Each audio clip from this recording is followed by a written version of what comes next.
more like cabins, stretched along the fence line, each with its own porch and bed of straw. Jack emerged from the barn with a slow, sturdy gait. Older than Graham by a few years, with silver-streaked hair and a face lined from years in the sun. His coat flapped in the wind as he approached. "Hey, kiddo," he said to Clara gently. "Heard you got yourself a hero." Clara nodded, lip trembling. Jack squatted to greet Shadow. "You must be the brave one." Shadow looked up, unsure. He stayed close to Clara, tail still. Jack didn't press. No rush. Let him settle at his own pace. Graham unloaded the supplies wordlessly. Clara helped, her fingers clenching around the tennis ball like it was sacred. Jack led them to one of the cabins, insulated, bedded, warm. He'll have fresh food, heat, vet care, and company.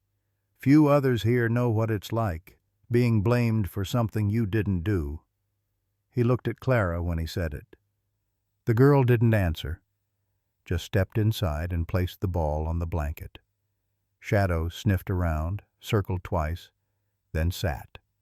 His ears twitched toward the wind, but his eyes stayed on Clara. It was time. Graham touched Clara's shoulder gently. "Sweetheart?" But she was already dropping to her knees. "I don't want to leave him," she whispered. Shadow whined and pressed his forehead into her chest. Graham's eyes welled up. He turned away. Clara's fingers tightened on the leash, then slowly unclipped it. It slid free with a soft click, final and unforgiving. She held it like it had weight, like it could anchor her here forever if she refused to let go. Then, hand trembling, she placed the leash on the floor. "I'll come back," she whispered, barely audible. "You wait for me, okay? No matter how long it takes." Shadow licked her palm once. Clara stepped back, then back again. And when she turned, really turned, her sob escaped like something broken wide open. Graham picked her up without a word, carried her to the truck as she shook in his arms, her fists clutching the empty air where a leash used to be. Through the frost-streaked rear window, Shadow watched them go, sitting at the doorway of the cabin, ears alert, eyes steady. He didn't bark, didn't move. He just waited, as if he already knew. Some goodbyes don't echo with noise. They echo with silence. Winter held the town in a quiet, colorless grip. But it wasn't the cold that dulled Clara. It was the silence. She sat at the breakfast table, untouched oatmeal congealing in the bowl before her. Lena offered a gentle nudge of the spoon.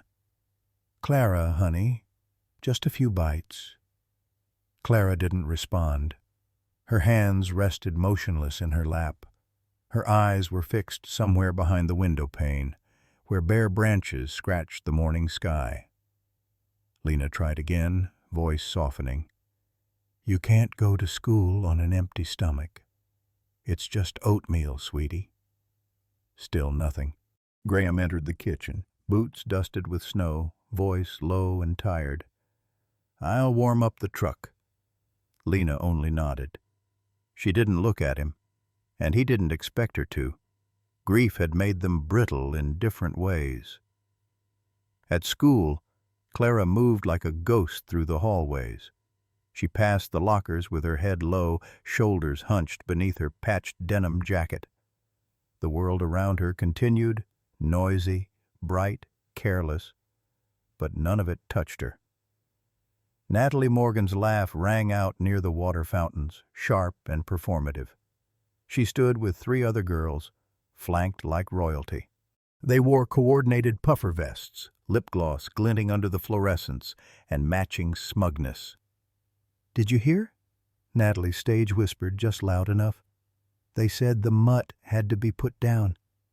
Dangerous dogs, even rescues, don't get second chances." Laughter. Not from everyone, but enough. Clara didn't look their way. She kept walking. At her locker she moved mechanically. The worn sketchbook slid out like muscle memory.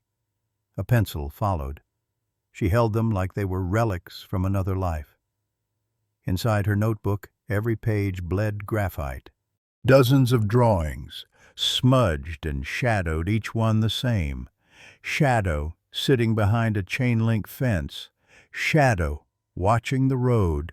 Shadow staring out through glass. She couldn't stop. She wouldn't stop.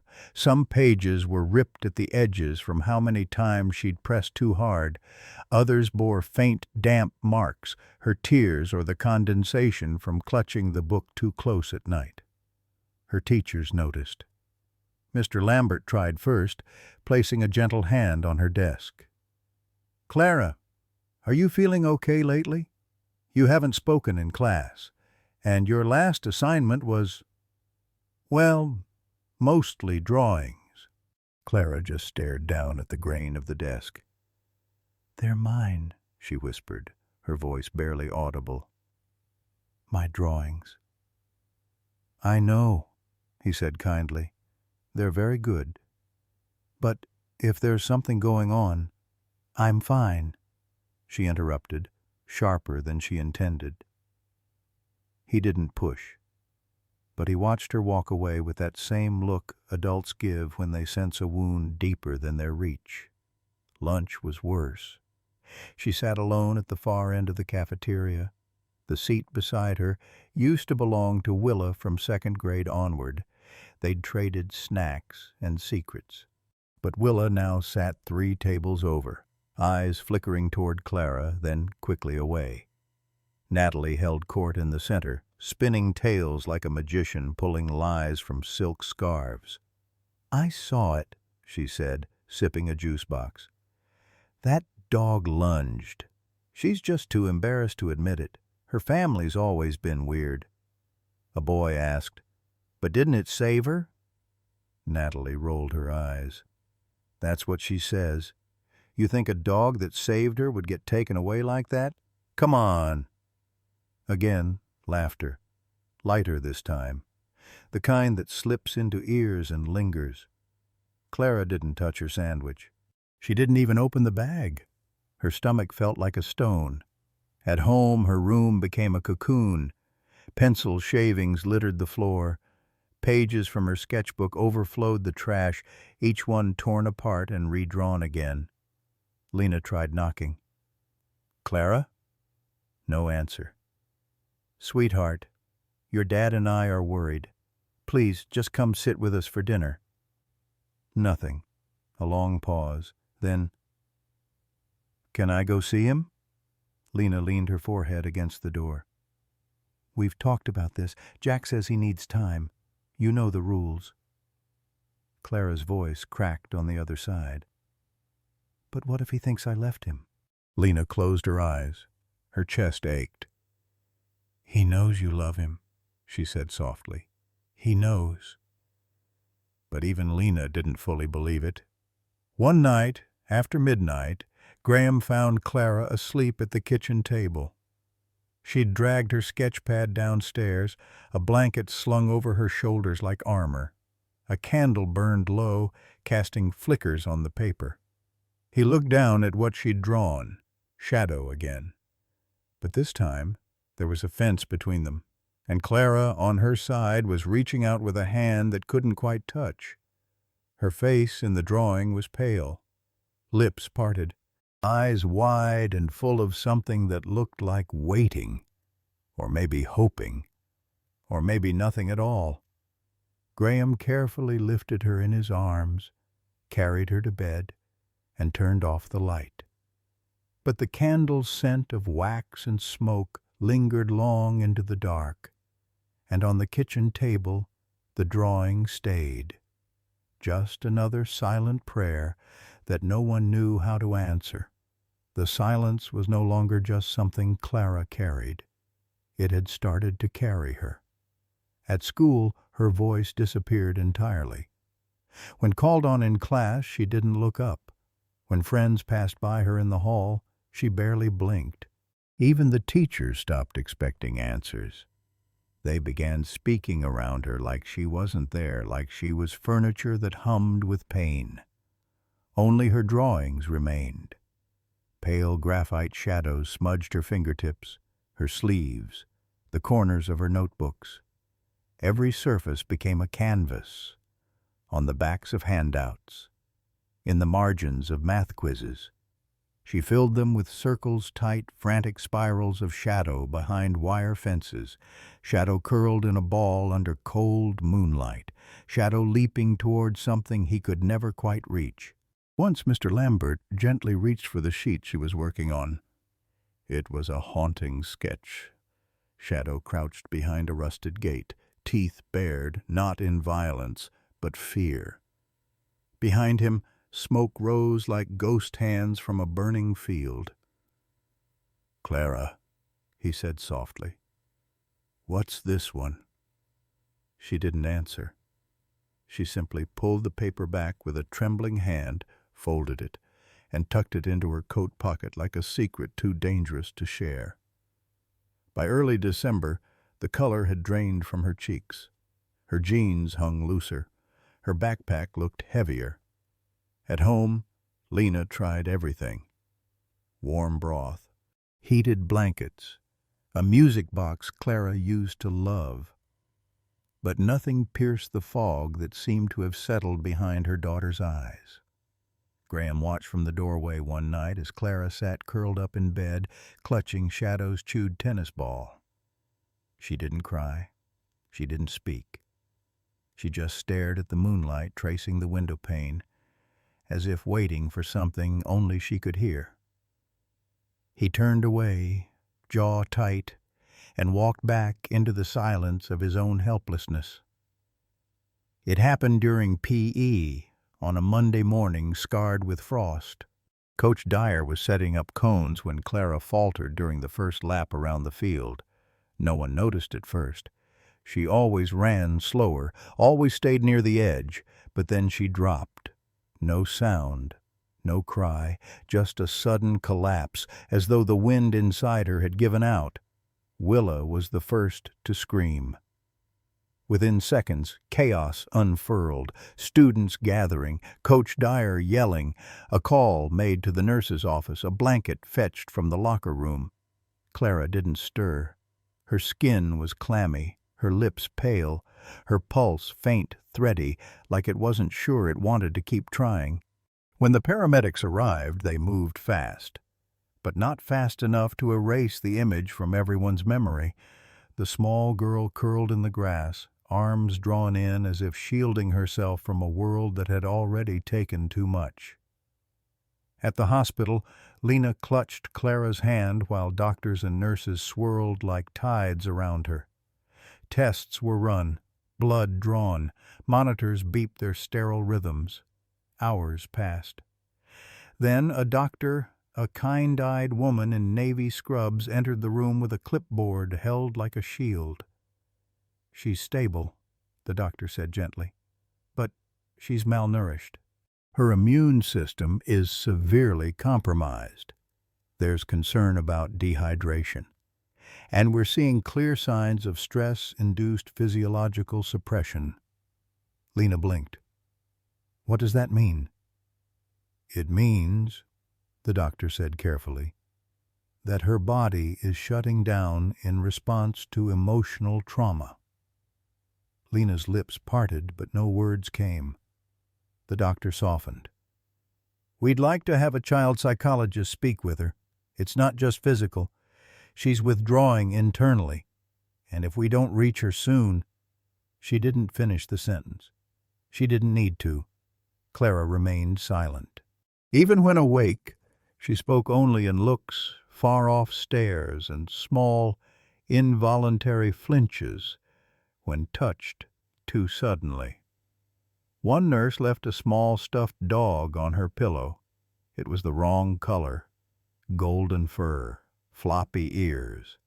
But Clara still pulled it close that night, as if pretending hard enough might turn it into something she had lost.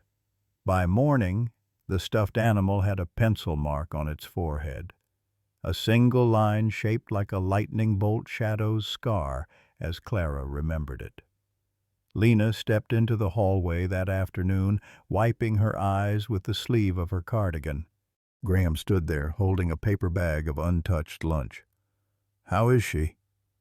"She's here," Lena whispered. "But I don't know how much longer here will mean what it used to." They stood there a long time, not speaking.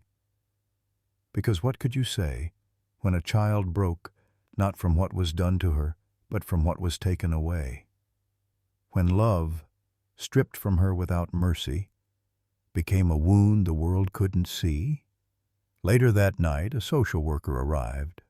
She was kind, polite, wrote notes in a little spiral pad and nodded at all the right moments. But before leaving, she asked a question that stuck like a splinter.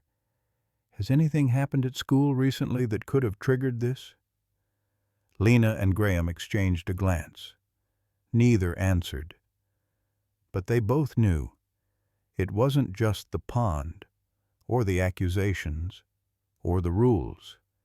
It was everything. The lies, the whispers, the leash left empty on the wall, the silence in a girl too young to carry grief that large, and a dog, somewhere out there behind chain-link fences, who still turned his head at every car that passed, waiting for a girl who had started disappearing piece by piece. The farm was quiet this time of year.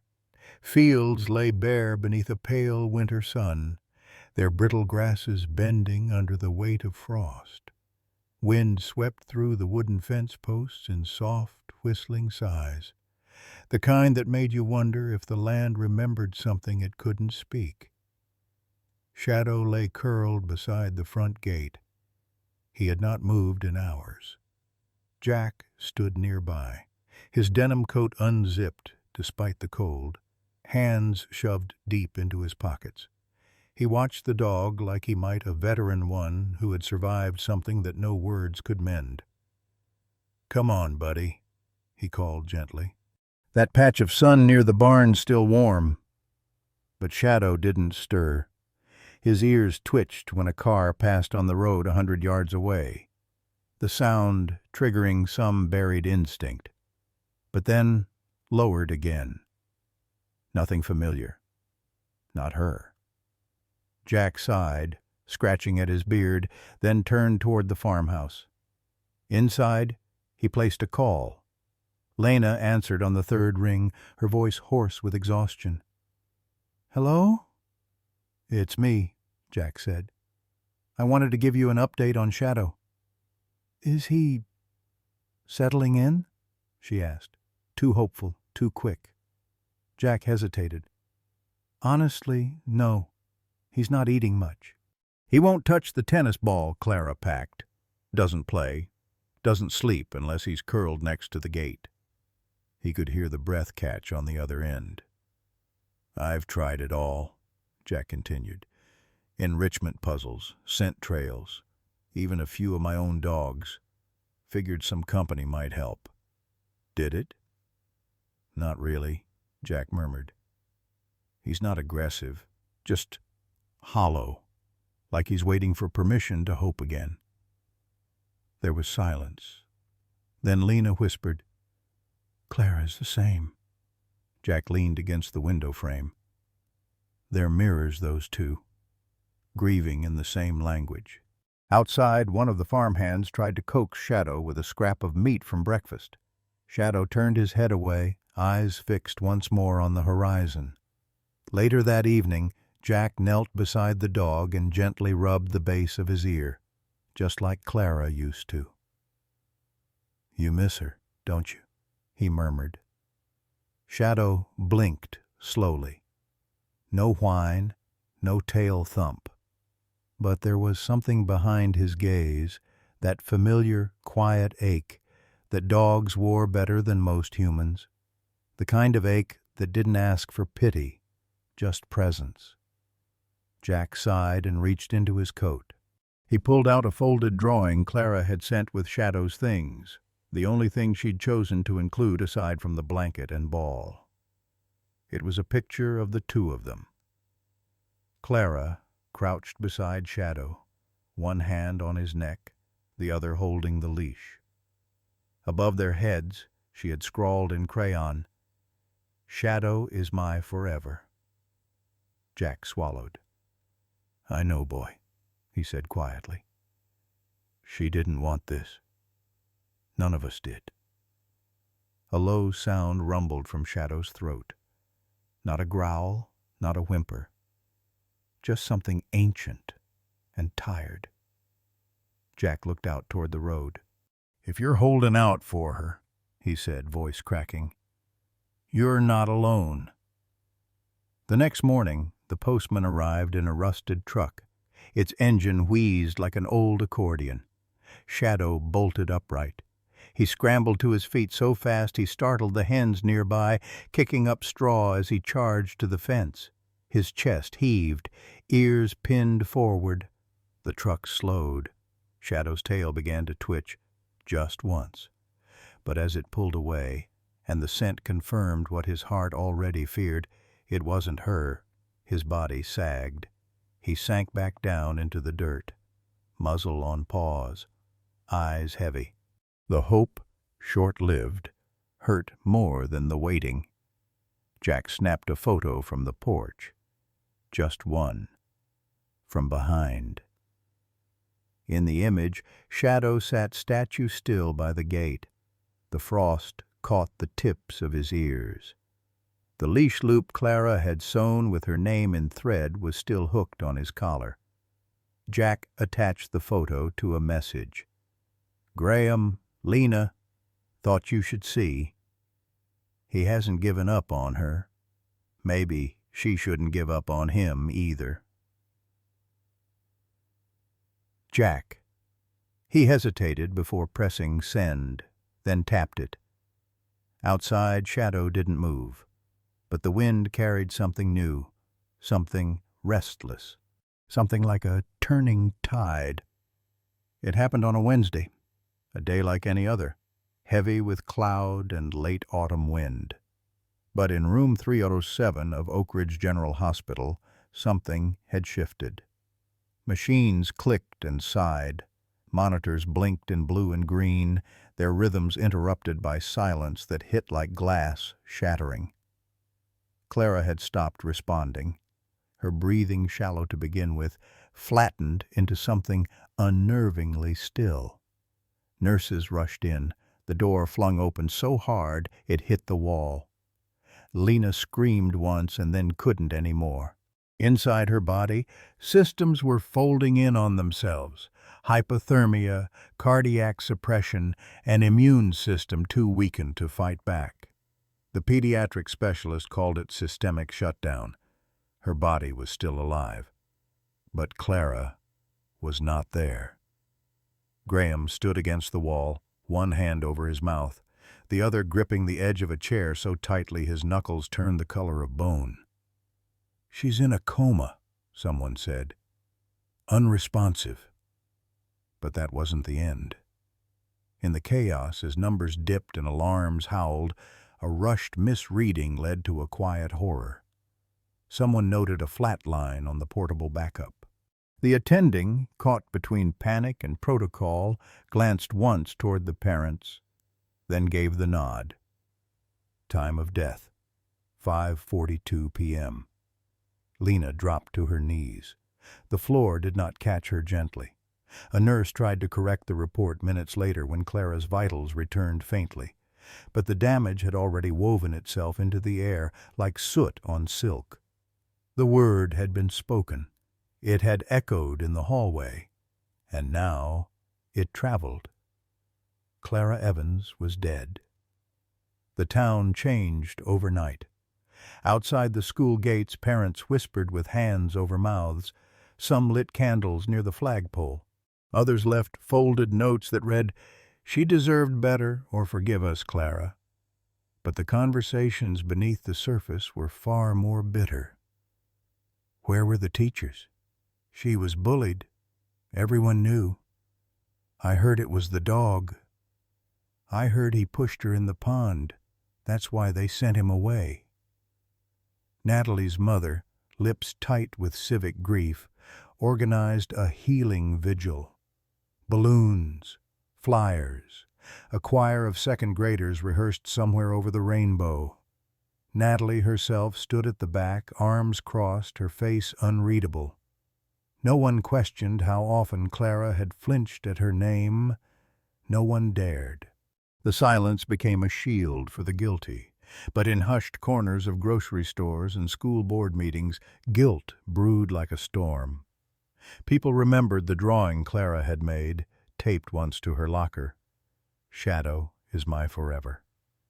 They remembered how she used to read aloud during recess, how she always gave the last cookie away, how she once helped an injured bird off the sidewalk and missed her bus for it. Now the girl who saved others was gone, and the dog who saved her, blamed, exiled, erased. At the sanctuary farm, the air turned colder. Jack stood on the porch when the call came. He hung up in silence and turned toward the pasture.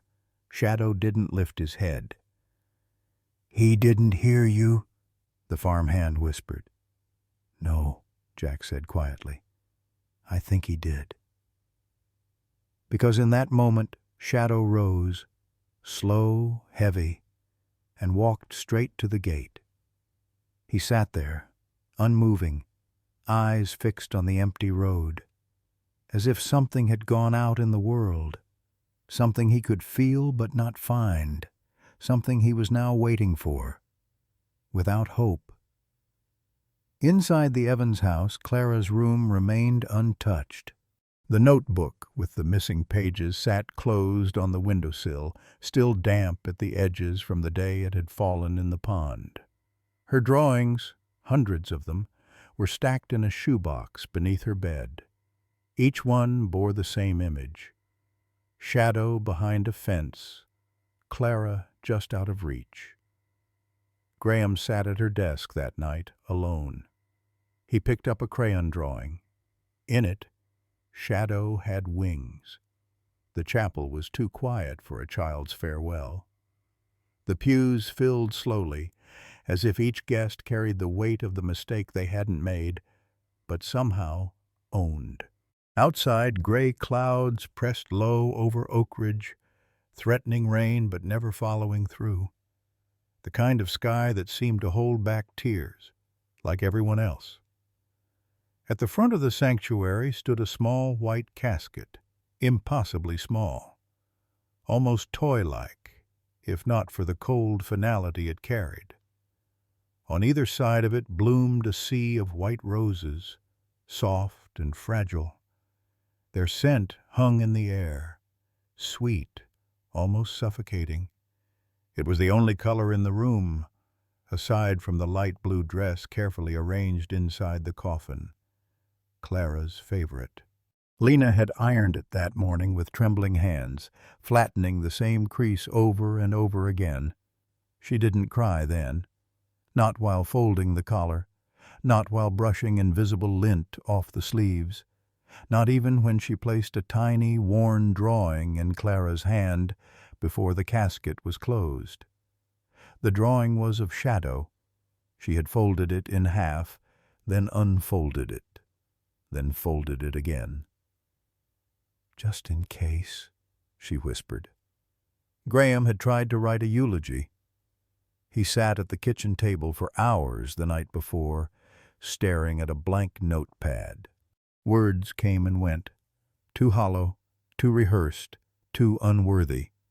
He finally scribbled something on a torn envelope, a single line. "She taught me how to listen, even in silence." He never made it past the first sentence. At the pulpit, his voice cracked open like a dropped glass. He stood there, chest rising, eyes brimming, before stepping back, without a word. His grief, loud in its silence, said more than any eulogy ever could. Lena reached for his hand, and they sat. Two parents, without a child, trying to be still as the world turned without her.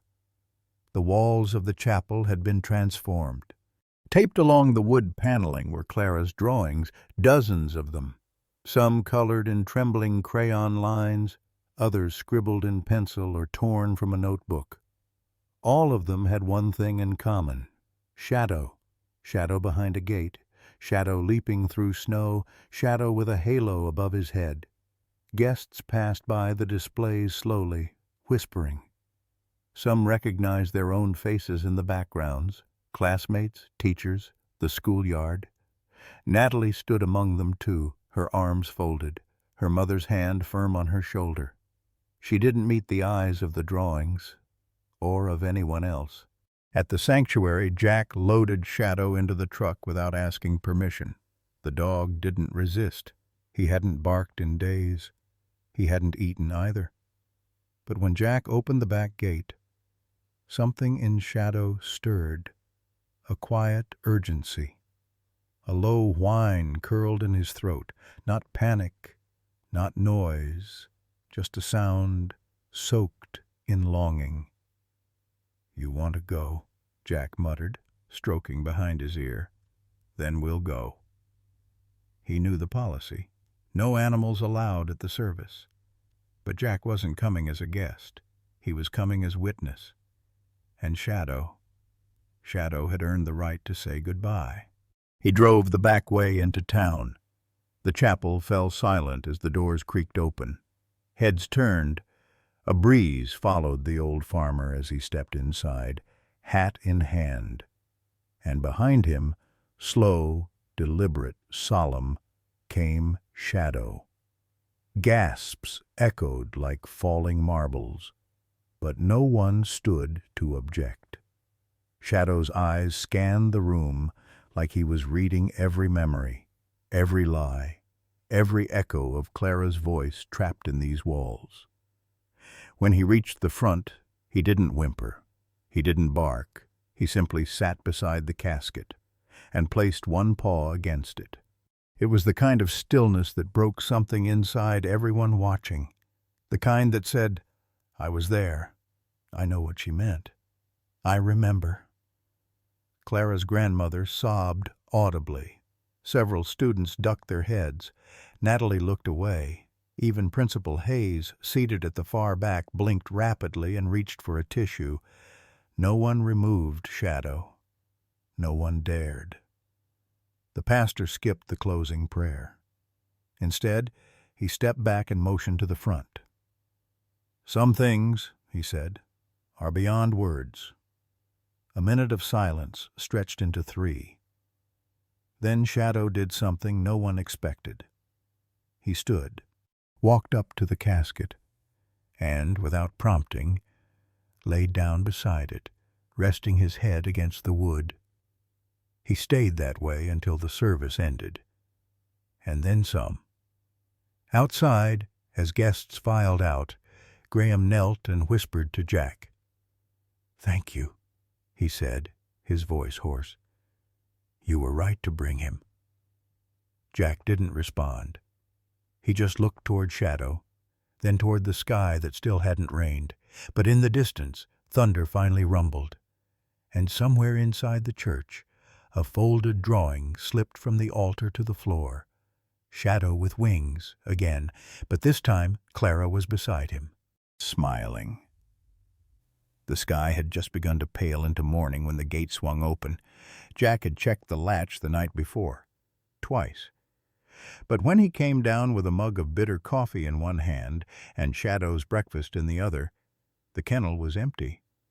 No barking, no scratching, just silence. And a trail of blood along the dirt road. Shadow was running. Every muscle, every breath, every nerve was fire. But he didn't stop. He didn't look back. 50 miles stretched between the sanctuary and Oak Ridge. 50 miles of frost-bitten fields, rusted fences, open highway, and the soft hush of forest that remembered more than it revealed. He bled by mile 5.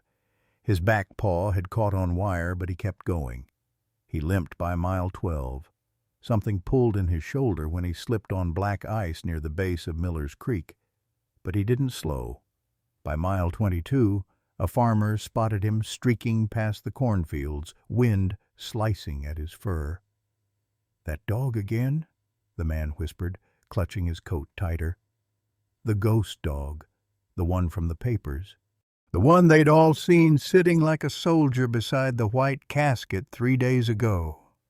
By noon, the phone lines in Oak Ridge buzzed with the same words, passed from neighbor to neighbor, whisper to whisper. "He's coming back." "No, he broke out. Jack can't find him. I heard he ran through Wilder's pasture with a limp. They say he's headed toward the cemetery." Even those who had stayed quiet before now lowered their voices, eyes wide. "The ghost dog is coming to say goodbye." Shadow didn't know the word for grief, but his body did. The ache that pulsed in his chest with each step was more than exhaustion. It was memory. It was scent. It was the sound of Clara's laugh echoing off school walls, the way her small fingers tangled in the fur behind his ear. It was the rhythm of her voice when she whispered secrets no one else had earned. He knew where to go, even if the world didn't want him there. Lena looked up from the kitchen sink, her hands wet and trembling, as the phone rang again. She didn't answer. Graham stepped into the hallway with the cordless in hand, his face pale. "It's Jack," he said softly. "Shadow's missing." Lena sank into a chair. But before either could respond, a knock came at the door. It wasn't frantic, just 2 slow thumps, like someone asking not to be turned away. They opened it. No one was there, only the wind. And Shadow. Standing in the middle of their yard, chest rising, eyes locked on the house, like he'd never left. His paws were raw, one leg trembling, his fur matted with dirt and blood, but his ears were forward, his body still. Graham dropped to his knees. Shadow limped toward him and collapsed. News spread before the sun could set. Someone had seen the dog pass through Hamilton Bridge. Another had left out water on their porch after hearing the rumors, only to find the bowl dry and a paw print in the mud. Children whispered about it on their porches. Elders crossed themselves quietly. By dusk, a dozen people had gathered by the cemetery gates waiting, not to stop him, but to witness, to understand. Shadow lay wrapped in a blanket by the fireplace in the Evans home, breathing slow, ribs rising like waves in shallow water. Lena cleaned his wounds in silence, her hands no longer trembling. Graham brought him broth in a chipped bowl Clara had once used for cereal. No one said it aloud, but they all felt it. The dog hadn't come back for food or shelter or comfort. He had come back for her, for Clara. And later that night, when the wind hushed the trees and the world held its breath, Shadow stood once more, weak but certain.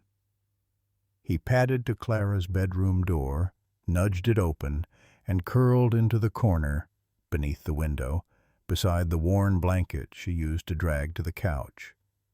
He let out one breath, then closed his eyes. The chapel was quiet, the kind of silence too full for words. White roses lined the aisle. Each pew bowed under the weight of grief. Clara's favorite cornflower blue trimmed the small casket. Her drawings of Shadow, once bright and carefree, now framed the walls like sacred windows. Pastor Eames began a reading, but faltered, eyes falling shut. In the front pew, Graham squeezed Lena's hand.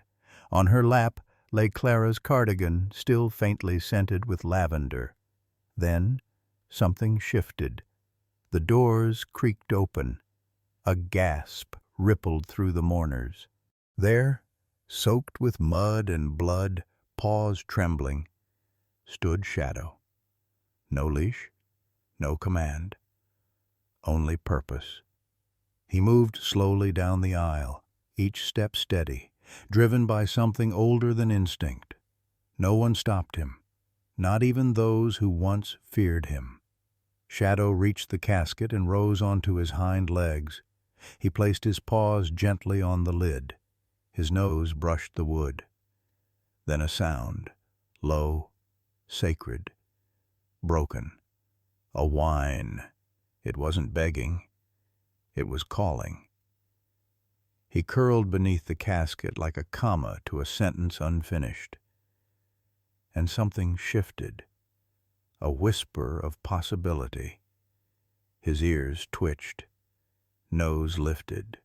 Then the paw, pressing softly against the casket's edge. Again, thud, whine, urgent now. Lena stood. "What's he doing?" Shadow circled the casket, nose trailing the edge. Then both paws on the lid, not in farewell, but alarm. "Something's wrong," Jack muttered. From the second row, a man rose, slender, gray, suit neat, a silver pin on his lapel. Dr. Harold Alden. "I've seen this," he said softly. 1973. A boy pulled from a lake, declared dead, but his dog wouldn't stop howling. The boy lived. Graham's voice cracked. "What are you saying?" "She may not be dead," Alden said. "Not in the way we think." Murmurs spread. Shadow barked, sharp, urgent. "It's called pseudo-death," Alden continued, "triggered by trauma. The body slows everything, sometimes too faint for machines to detect." Lena whispered. "She was cold. No pulse." "Yes, but there are cases, rare, where the body survives in that stillness." Jack looked at Shadow. The dog's nose now pressed to a corner of the lid. His paw tapped, steady, like he heard something no one else could. "And the dog?" Graham asked. "Animals sense things we don't," Alden replied. "And this one hasn't left her side." A silence followed. Then a voice from the back. "Call the paramedics." Lena was already dialing. Shadow barked again, not mourning, but summoning. Pastor Eames stepped back. Jack moved forward and opened the casket. Gasps. Clara lay still, impossibly still. Then her lips trembled. A flicker. Enough. Dr. Alden barked commands. "Clear the aisle. We need warmth, blankets, IVs now." The room exploded into motion. Someone wept openly. The organist dropped his hands. Pastor Eames whispered a prayer. Shadow stayed beside the casket, unmoving, watching. Then a breath. Shallow. Real. The chapel doors burst open with morning light. Dr. Alden knelt over her. "Help me with the lid," he called. Two men stepped forward, former paramedics. The lid opened fully. Clara's face wasn't waxy. Her lips had regained a hint of color. "Look," Alden whispered. "At her neck. A tremor, a pulse. Hypometabolic state," he explained. "A form of hibernation. Trauma-induced. She's alive." A sob escaped Lena, raw and holy. Shadow wagged his tail once, slow, measured. Not joy yet, but relief. He nudged the casket, pressing his nose to her hand. Her fingers twitched. Jack whispered, "He never gave up." Paramedics arrived in silence. Clara was lifted gently into warm blankets. Shadow didn't budge, eyes fixed on her. "You didn't just protect her," Lena murmured. "You called her back." Jack ran his hand over Shadow's ears. "You knew," he said, "even when we didn't." The casket stood empty now. But it wasn't a symbol of loss. It was the start of something else. The ambulance cut through the dawn like a silver whisper, no siren, just urgency. Clara lay wrapped in thermal blankets, her small body barely clinging to warmth. Her breath was shallow. Machines blinked. At her side, unmoving but alive, was Shadow. He had jumped into the ambulance without a word from anyone, curling beside her like a heartbeat in fur. Dr. Alden took command at County General, his hands practiced and precise. 31.2 core temp, warm saline, heat from chest and groin. No one dared move Shadow. He pressed against the stretcher as if trying to lend her warmth through will alone. Then beep, beep. Clara's heart found rhythm. She whispered a single word. Max. Not the fear-tainted version people gossiped about. The real one. The protector. The soul tethered to hers.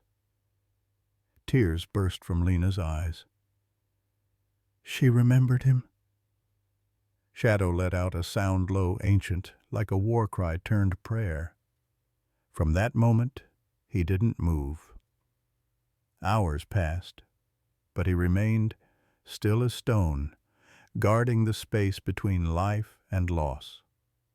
Evergreen Valley changed overnight. Posters that once demanded Shadow's removal vanished. The bakery's bulletin board was cleared. In their place, a photo of Clara in her hospital bed, Shadow curled beside her like a sentinel. Someone had scrawled beneath it, "Sometimes the heart knows what science doesn't." Flowers arrived. Not the expensive kind, but bundles of wild daisies and sunflowers tied with twine. Notes were tucked between them. "I'm sorry. We were wrong. Tell her she's not alone." Even Natalie couldn't escape the shift. She sat in her mother's SUV, scrolling through a photo. Clara's last drawing Shadow at the fence, waiting.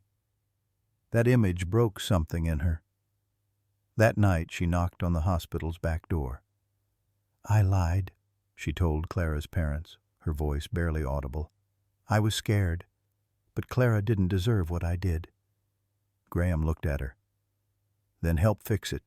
Start by telling the truth." Her mother, Miranda Hale, once the most vocal critic, stood before the next PTA meeting and said, "My daughter lied about Max Winters. Shadow stays. He saved a child's life. We will never question that again." Silence followed. Then one clap. Then another. The town gazebo transformed photos of Clara and Shadow, thank you cards, newspaper headlines, "Girl saved by former police dog."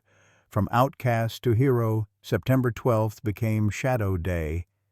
But the real healing happened quietly in room 207.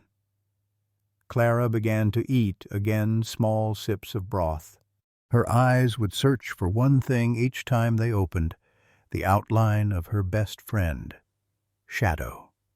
When Clara whispered, "He never left me," no one doubted it. Shadow was groomed, fitted with a new blue vest.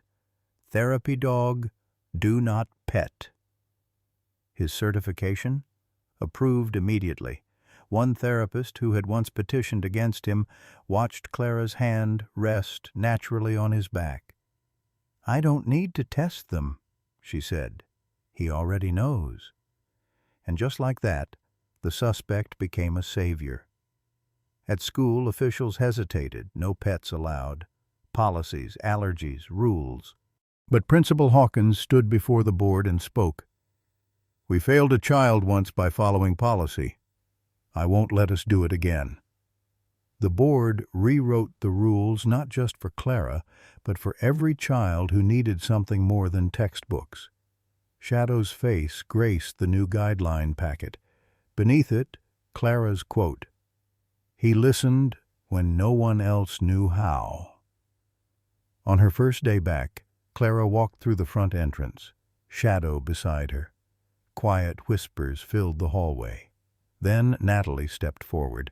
She handed Clara a folder homework, completed and dated. I kept it, in case you came back."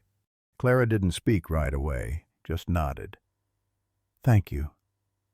And something long frozen began to thaw.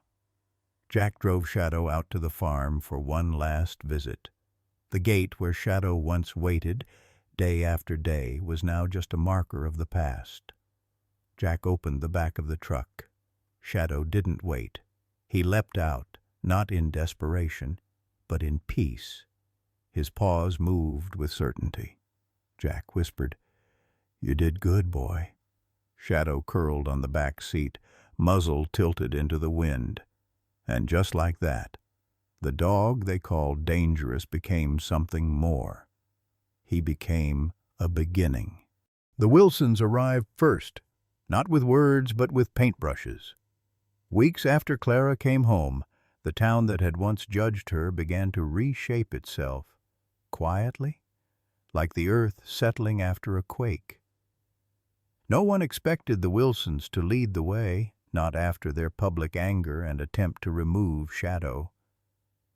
But grief transforms.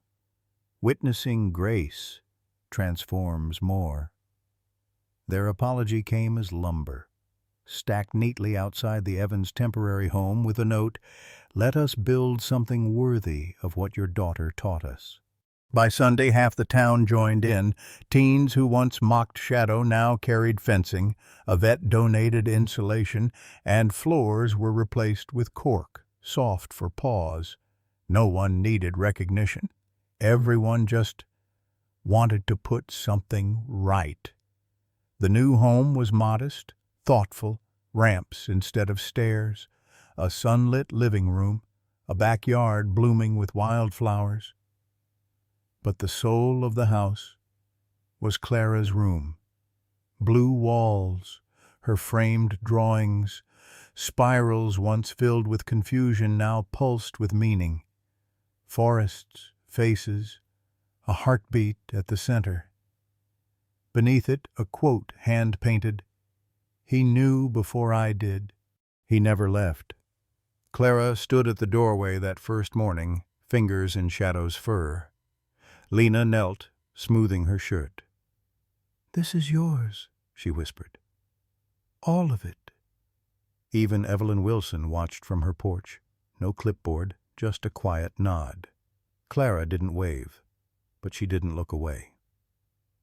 Later, Jack arrived. No fanfare, just a wrapped box. Inside, a silver pendant, shaped like Shadow's paw print. "One story. 3 survivors," he said. Clara wore it without a word. That night, as porch lights blinked on, there were no speeches, only the quiet sound of a town learning how to forgive itself. In a quiet hallway of Evergreen Elementary, what was once a storage closet became something more. Clara's corner. No desks, just beanbags, blankets, picture books, and a round rug that read, "Here you can breathe." Clara didn't ask for the room. She didn't need to. Every morning she and Shadow arrived. He would settle into his place.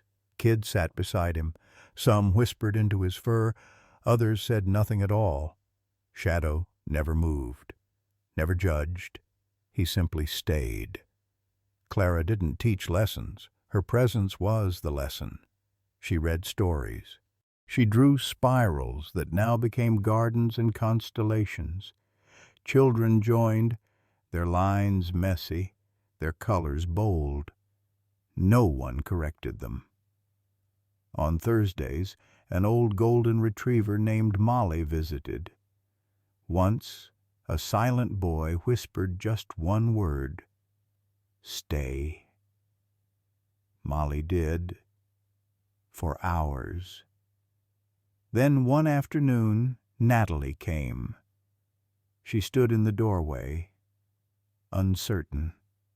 She sat at the edge of the rug, silent. Clara didn't look up, just slid a blank sheet toward her. Natalie drew circles, imperfect. Clara nodded once. Not forgiveness, not yet, but a beginning. Shadow nudged Natalie's hand and lay beside her. She broke down. Not with shame, but relief, and no one looked away. By month's end, Clara's corner had rhythm. Kids came during recess. Teachers noticed fewer fights, more questions. Does being quiet make you weak? Can animals know when we're lying to ourselves? Clara never answered aloud, but the spirals on the wall glowed brighter. When a reporter came, Clara froze. Jack stepped in. "No photos," he said. "This isn't for headlines." Instead, a hand-drawn flyer appeared at the front office. "Welcome to Clara's Corner. Where wounds aren't hidden, they're seen, even the ones without bruises." At the bottom, Shadow's paw print, inked. It stayed long after school let out for summer. Evergreen used to be a place where nothing changed. Not anymore. At the next town hall meeting, the crowd sat closer. Mayor Tillman, once all sharp suits and time limits, opened with a breath. "We owe an apology," he said, "and a promise." Behind him, a photograph. Shadow resting his head on Clara's hospital blanket. No objections came when the council passed the Clara Act, requiring trauma-informed training for first responders. The school board followed, lifting bans on therapy animals. Their new rule: no policy shall stand in the way of care when compassion calls. Even insurance changed. A journalist's viral article, "The Girl Who Woke Up and the Dog Who Knew First," forced Evergreen Valley Insurance to reopen the Evans case. "We failed," their statement read, "and we're auditing every blind spot." That word, blind, echoed in Evergreen. Now they saw. Behind First Hope Chapel, a new garden bloomed. Weeping cherry trees, soft paths. Beneath the largest tree, a stone read, "In honor of the bond that never broke, Clara Evans and Shadow. May all who feel lost know they are never alone."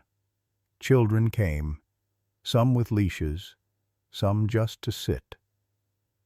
A girl with a hearing aid left a note beneath a tree. "Thank you for helping them hear you." Once a week, Clara visited.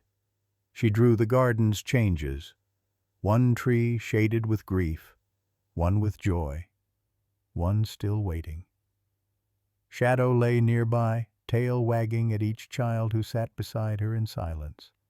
At the summer fair, they opened a booth called Hero Tales. Shadow's story sat at the center, not behind glass, but bound with ribbon, meant to be touched. Clara read aloud, voice soft, steady. Even Natalie clapped first. She was now a junior volunteer in Clara's Corner. Forgiveness wasn't finished, but it had begun. One evening, Jack stood at the garden's edge, watching Clara braid wildflowers into a wreath. She placed it around Shadow's neck. Jack knelt. "This town," he said, eyes misting, "was asleep for a long time." Clara looked out at the trees, the children, the peace, and whispered, "Not anymore." The auditorium at Evergreen Elementary had never been this full. Rows of folding chairs pressed shoulder to shoulder, gym walls adorned with streamers in pale blue, Clara's favorite color. A banner stretched above the stage in careful cursive, "1 year of hope."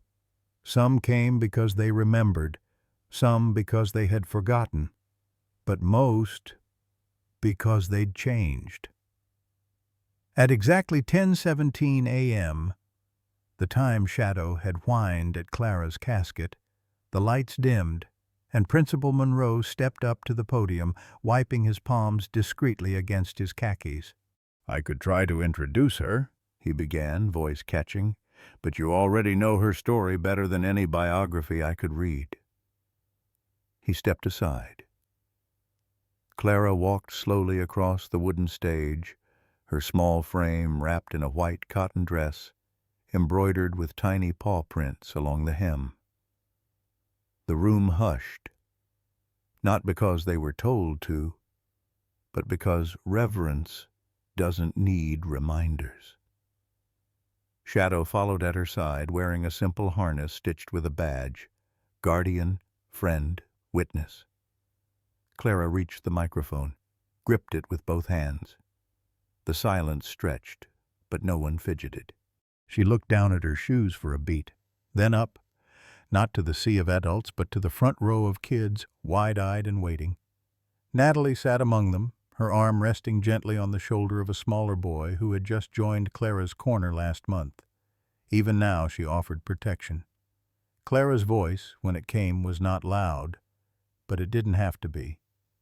"A year ago, I wasn't supposed to be here. Some people thought I was gone. Some even planned to bury me." She paused. 1 heartbeat. 2. But one dog knew the truth, even when no one else did. She reached down and brushed Shadow's head. He didn't move, except for the slow blink that said, "I'm here, still here." Shadow didn't bark because he was scared. He barked because he believed I was still inside somewhere, even if I couldn't answer. A few parents wiped their eyes. A nurse in the back straightened her spine, as if remembering that moment in the ER when everything teetered between breath and nothing. "Sometimes love doesn't look the way you expect," Clara continued. "It doesn't always wear a stethoscope or a uniform. Sometimes love comes with muddy paws and a broken heart." Gasps turned into sniffles. Shadow broke every rule. He walked down an aisle meant for mourning. He scratched a casket no one thought should open. But love doesn't follow rules when it knows someone needs to be saved.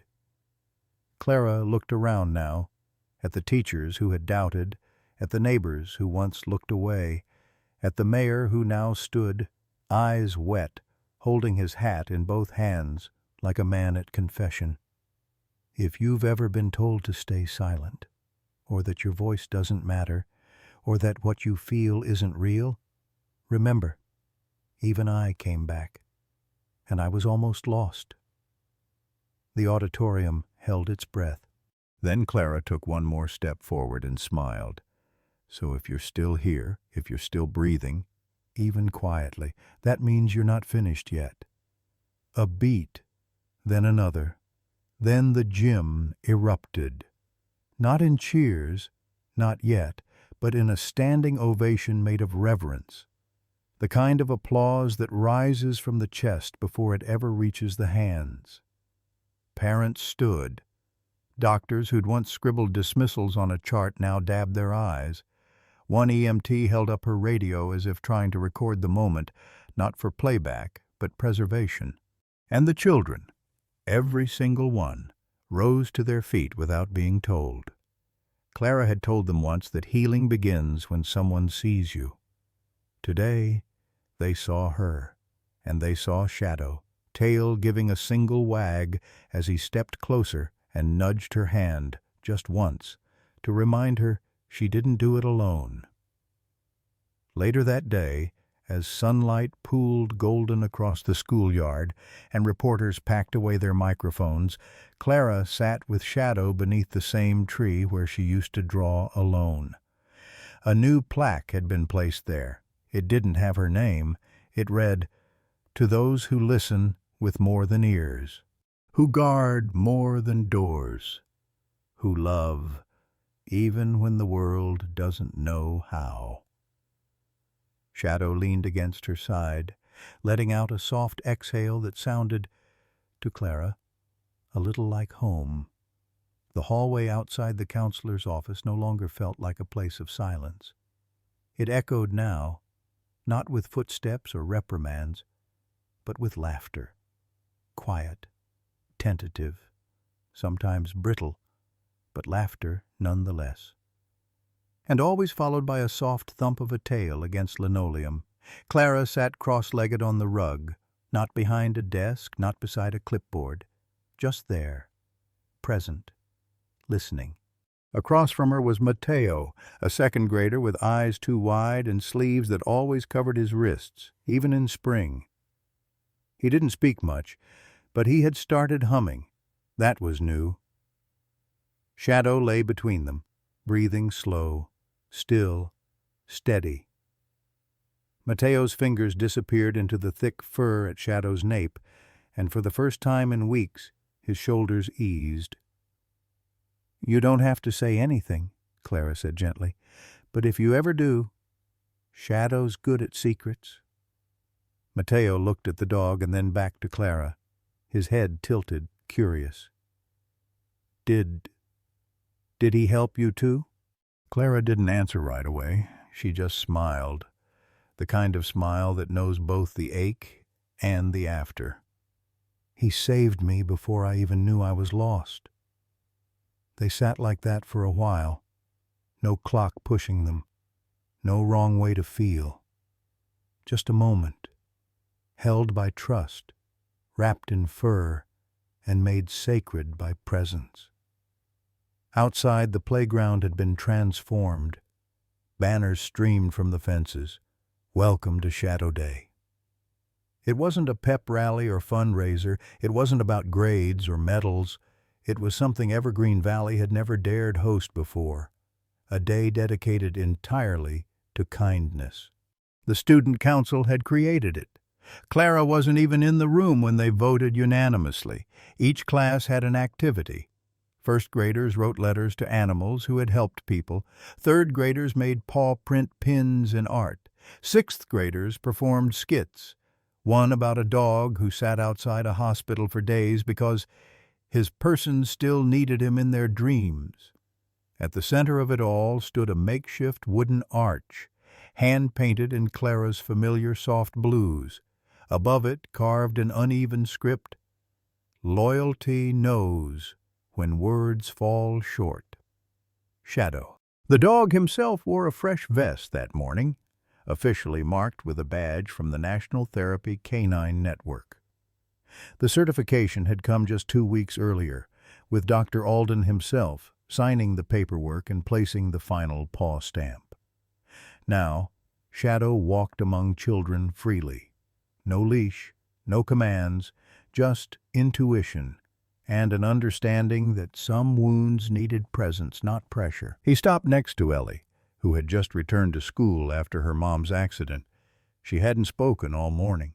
Shadow lay beside her and gently rested his head on her shoe. 10 minutes later, she whispered to her teacher, "He knew I was scared before I did." That afternoon, in a quieter corner of campus, 2 figures leaned over a fold-out table, thick with pamphlets and fur samples. Dr. Alden, once retired, now quietly re-engaged, smiled behind weathered glasses. Beside him stood Lena Evans, her sleeves rolled up, eyes lit with purpose.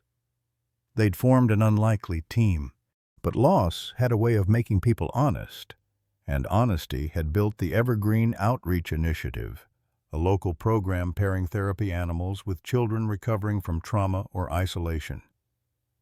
Lena handed a clipboard to a visiting nurse from the next county. "We're starting small, school visits, trauma response training, pairing certified dogs with pediatric therapists." Dr. Alden added, "But the impact doesn't need a grant to be real. We've seen it. One paw, one moment. That's all it takes." Behind them, Clara passed by, her hand resting lightly on Shadow's back. She didn't stop to interrupt. She didn't have to. Her presence, like his, was proof enough. That evening, as the sun dipped behind the pines, Clara sat on the school steps and watched the last of the Shadow Day signs being pulled down. Her arms were sore from hugging so many kids, her voice scratchy from answering the same question over and over. How did you know he was right? She didn't. Not then. But she did know now what it meant to be listened to be held by belief, to be saved without being fixed. Shadow pressed closer to her side. She leaned into him. "We're not just a story anymore," she whispered. "We're a beginning." And somewhere behind them, a group of kids, Mateo among them, chased laughter across the grass. It wasn't loud, but it was free. The porch creaked softly beneath the weight of the day. It was wide and weathered, stretched across the front of the Evans family's new home, a house built not from blueprints, but from second chances. The paint still smelled faintly of pine and fresh beginnings. Wind chimes whispered in the corner, stirred gently by the mountain breeze. Graham sat on the porch swing, his arm draped behind Lena, who leaned her head on his shoulder. They said little. Sometimes silence was the only thing wide enough to hold what they'd been through. In the wicker chair to the right, Clara curled up with her knees pulled close to her chest, a fleece blanket draped loosely over her lap. Her hair had grown longer, softer now. Her skin, once pale and sun-starved, glowed with late summer warmth. And at her feet, as he had always been, lay Shadow. The big German shepherd rested his chin gently on her lap, eyes half-lidded in peace, but ears still flicking at every nearby sound.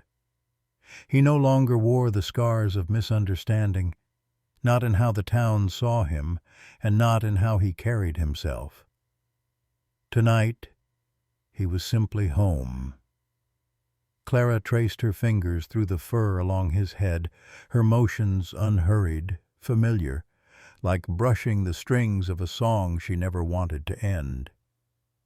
From the kitchen, the faint clink of dishes told them dinner could wait. From the backyard, the low hum of cicadas played its lullaby. Time, for once, wasn't chasing them. It simply sat with them. Graham looked at his daughter for a long time, as if memorizing her again under this golden light. "We almost lost everything," he said, his voice barely above the wind. "But this dog brought you back." Clara didn't look away. She pressed her hand flat to Shadow's chest, feeling the slow, rhythmic beat beneath fur and faith. "He didn't let go," she whispered. Lena exhaled quietly. "Neither did you." For a moment, no one spoke. But everything was said. Beyond the yard, the horizon burned in brushstrokes of peach and fire, the kind of sunset that looked like it was trying to start over. The yard itself, once a barren stretch of trampled grass, now held a small garden, 2 rocking chairs, and a wooden ramp Graham had built for Shadow in case his hips ever gave out. The house, designed by community vote and built with donated labor, had wide hallways, non-slip floors, and a quiet therapy nook beside the living room. But the porch had always been Clara's favorite part, because it faced west, because that's where the dark always came from, and that's where she liked to meet it first. Clara leaned back in her chair, pulling her blanket higher. "Do you think people can really change?" she asked, not looking at either parent. Lena reached over, her hand finding Clara's shoulder.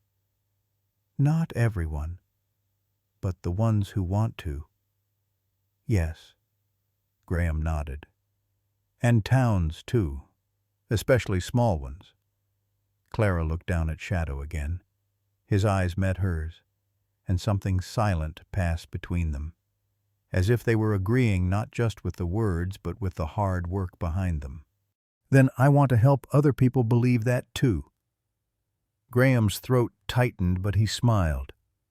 "You already are, sweetheart." Shadow let out a soft sigh, and his eyes drifted closed, but his tail thumped twice against the porch, slow and sure. A dog's version of an amen. The last sliver of sun dipped below the ridge, casting the porch in a slow dusk. Lights flicked on in the kitchen behind them, golden and forgiving. Lena stood and stretched. "I'll get some tea," she said, brushing her hand over Graham's shoulder before heading inside. Graham turned to Clara, watching her fingers settle into the familiar grooves of Shadow's fur. "I used to think it was my job to protect you," he said.